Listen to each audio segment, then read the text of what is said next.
Во понеделник учениците се нуваат во школските клупи, а изминува и последниот слободен викенд од овој летен распуст. Образованието ја стартува новата училишна година со стари проблеми. Еден од клучните се долговите на дел од основните и средните училишта. Во Битола, вкупните доспеани неплатени обврски на училиштата изнесуваат околу 4,5 милиони евра. Во финансиски проблем се заглавени 10 училишта.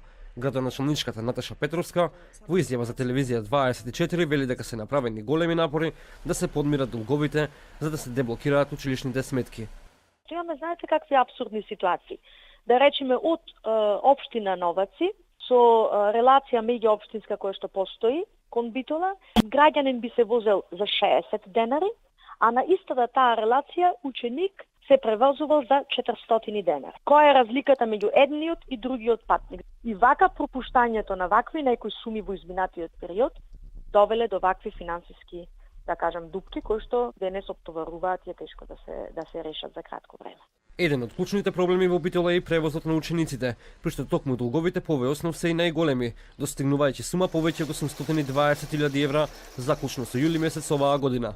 Градоначалничката вели дека и покрај проблемите, учениците ќе имаат превоз кој законски им следува. Тендерите со превоз во оваа општина беа и дел од истрагата на специјалното јавно обвинителство за време на мандатот на градоначалникот Талески за кој се води и судска постапка. И во Гостивар, две училишта се со блокирани сметки, едно основно и едно средно. Градоначалникот Арбен Таравари за нашата телевизија тврди дека и покрај обидите да се реши проблемот со долговите за да се деблокираат сметките, политиката застанала на патот на решенијата.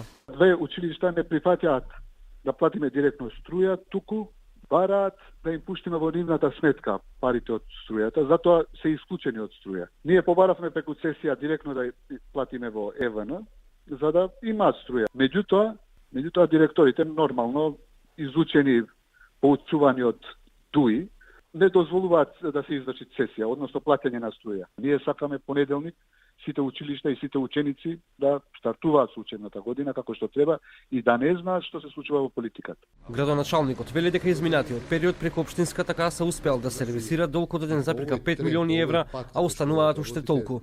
Пред стартот на новата учебна година од опозицијската ВМРО-ДПМН обвинија дека СДСМ не успеало да ги исполни ветувањата во образованието, особено во делот на најавените проекти. Образованието на една земја е нејзината иднина и затоа мора постојано да се вложува за младите да учат во услови кои им долекуваат. СДСМ ниту има капацитет, ниту знае што да направи.